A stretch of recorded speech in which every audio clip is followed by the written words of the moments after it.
La fête de la gastronomie, chaque année, choisit un thème différent pour aller apporter des sujets, des événements différents et vous apporter des contenus pour sans doute porter vos énergies, travailler le rayonnement français et l'identité.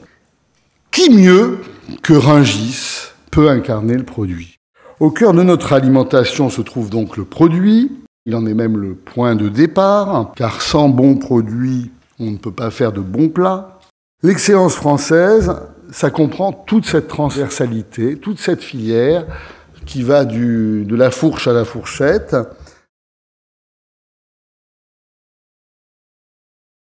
On a pu constater que les producteurs apparaissent eux aussi sur les menus comme étant parfois les premiers cuisiniers de ce qui va être proposé dans l'assiette.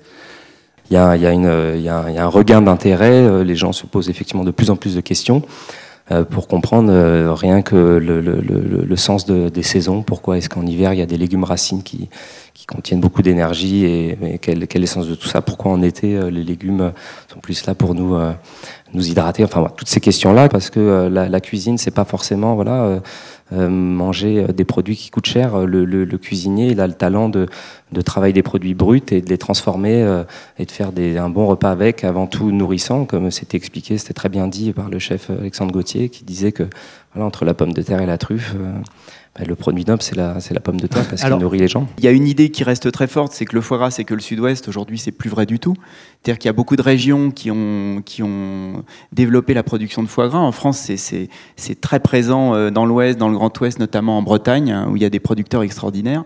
Des restaurateurs aujourd'hui peuvent trouver du foie gras près de chez eux, et c'est bien. Et ça, c'est des choses que même nous, en tant que passeurs de ce produit, on va jamais détruire. Par contre, le foie gras s'est démocratisé, il est rentré dans toutes les cuisines et il a donné lieu à une créativité incroyable. Il y a label et label, il y a les signes officiels de qualité, il y a des initiatives privées.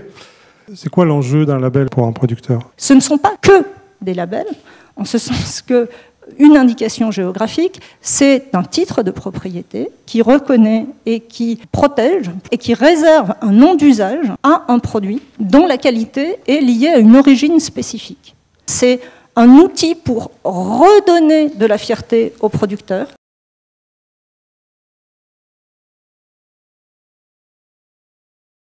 La France, d'une manière générale, dans sa filière, dans l'ensemble de sa filière, est vraiment inscrite profondément dans cette mondialisation de la vigne et du vin. Le modèle français et le marché mondial du vin se sont influencés mutuellement dans leur mise en place et dans leur développement.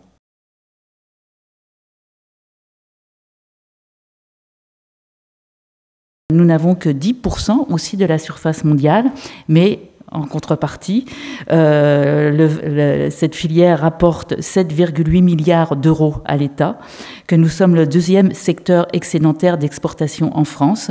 Il y a 66 départements viticoles en France.